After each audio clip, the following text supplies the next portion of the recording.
the Egyptian mummies. The methods of embalming or treating the dead body that the ancient Egyptians used is called mummification. Using special processes, the Egyptians removed all moisture from the body, leaving only a dried form that would not easily decay. It was important in their religion to preserve the dead body in as lifelike a manner as possible. So successful were they that today we can view the mummified body of an Egyptian and have a good idea of what he or she looked like in life 3,000 years ago. Mummification was practiced throughout most of early Egyptian history. The earliest mummies from prehistoric times probably were accidental. By chance, dry sand and air, since Egypt has almost no measurable rainfall, preserved some bodies buried in shallow pits dug into the sand. About 2600 BCE, during the 4th and 5th dynasties, Egyptians probably began to mummify the dead intentionally. The practice continued and developed for well over 2,000 years into the Roman period, 30 BCE to CE 364. Within any one period, the quality of the mummification varied, depending on the price paid for it. The best prepared and preserved mummies are from the 18th through the 20th dynasties of the New Kingdom, 1570 to 1075 BCE, and include those of King Tutankhamun and other well-known pharaohs. It is the general process of this period that shall be described here. Mummification process. The mummification process took 70 days. Special priests worked as embalmers, treating and wrapping the body. Beyond knowing the correct rituals and prayers to be performed at various stages, the priests also needed a detailed knowledge of human anatomy. The first step in the process was the removal of all internal parts that might decay rapidly. The brain was removed by carefully inserting special hooked instruments up through the nostrils in order to pull out bits of brain tissue. It was a delicate operation, one which could easily disfigure the face. The embalmers then removed the organs of the abdomen and chest through a cut usually made on the left side of the abdomen. They left only the heart in place, believing it to be the center of a person's being and intelligence. The other organs were preserved separately, with the stomach, liver, lungs, and intestines placed in special boxes or jars, today called canopic jars. These were buried with the mummy. In later mummies, the organs were treated, wrapped, and replaced within the body. Even so, unused canopic jars continued to be part of the burial ritual. The embalmers next removed all moisture from the body. This they did by covering the body with natron, a type of salt which has great drying properties, and by placing additional natron packets inside the body. When the body had dried out completely, embalmers removed the internal packets and lightly washed the natron off the body.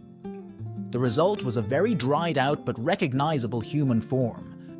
To make the mummy seem even more lifelike, sunken areas of the body were filled out with linen and other materials, and false eyes were added.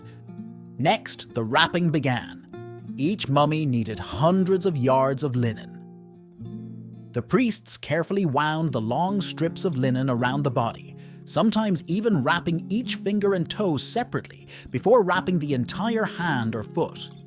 In order to protect the dead from mishap, amulets were placed among the wrappings and prayers and magical words written on some of the linen strips. Often the priests placed a mask of the person's face between the layers of head bandages. At several stages, the form was coated with warm resin and the wrapping resumed once again. At last, the priests wrapped the final cloth or shroud in place and secured it with linen strips. The mummy was complete. The priests preparing the mummy were not the only ones busy during this time. Although the tomb preparation usually had begun long before the person's actual death, now there was a deadline, and craftsmen, workers, and artists worked quickly. There was much to be placed in the tomb that a person would need in the afterlife. Furniture and statuettes were readied, wall paintings of religious or daily scenes were prepared, and lists of food or prayers finished.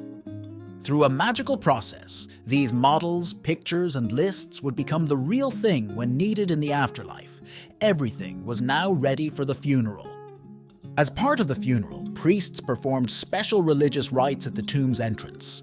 The most important part of the ceremony was called the opening of the mouth. A priest touched various parts of the mummy with a special instrument to open those parts of the body to the senses enjoyed in life and needed in the afterlife. By touching the instrument to the mouth, the dead person could now speak and eat. He was now ready for his journey to the afterlife. The mummy was placed in his coffin, or coffins, in the burial chamber and the entrance sealed up. Such elaborate burial practices might suggest that the Egyptians were preoccupied with thoughts of death. On the contrary, they began early to make plans for their death because of their great love of life. They could think of no life better than the present, and they wanted to be sure it would continue after death. But why preserve the body? The Egyptians believed that the mummified body was the home for this soul or spirit. If the body was destroyed, the spirit might be lost. The idea of spirit was complex, involving really three spirits: the Ka, the Ba, and the Akh. The Ka, a double of the person, would remain in the tomb and needed the offerings and objects there. The Ba, or soul, was free to fly out of the tomb and return to it. And it was the Akh, perhaps translated as spirit, which had to travel through the underworld to the final judgment and entrance to the afterlife. To the Egyptian, all three were essential. Who was mummified? After death, the pharaohs of Egypt usually were mummified and buried in elaborate tombs. Members of the nobility and officials also often received the same treatment, and occasionally, common people, however, the process was an expensive one, beyond the means of many. For religious reasons, some animals were also mummified. The sacred bulls from the early dynasties had their own cemetery at Saqqara. Baboons, cats, birds, and crocodiles, which also had great religious significance, were sometimes mummified, especially in the later dynasties. What do you think about the mummification process? Share your thoughts in the comments section.